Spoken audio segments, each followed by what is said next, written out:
Hello, my name is Patrick Lenton. I've been asked to share what poetry means to me.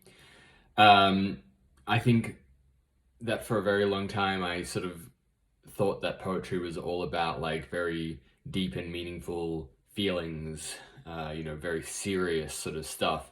And it was only when I started studying creative writing at uni that poetry came to mean fun to me.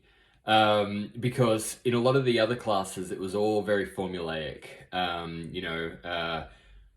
By design, we were taught how to write in, all these different styles. And our poetry lecturer, Alan Wern, was very bored by seeing anything samey. He wanted to see something new.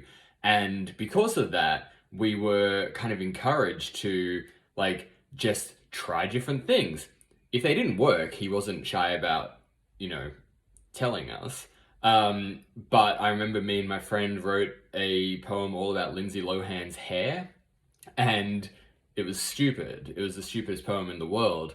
But it made him laugh and it made the rest of the class laugh. And, there was some good bits in it because we were able to be, free and have some fun with it.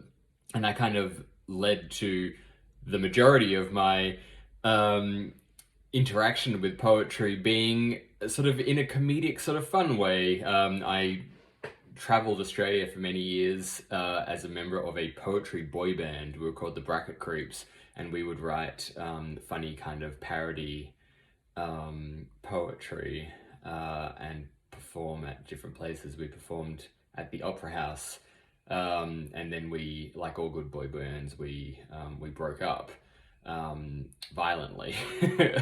We had a fist fight on the top of Mount Threadbow.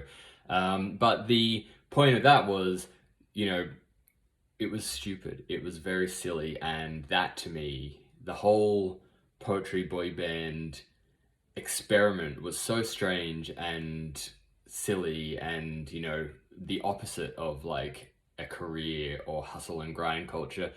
And that playfulness and that weirdness, that's always what poetry means to me.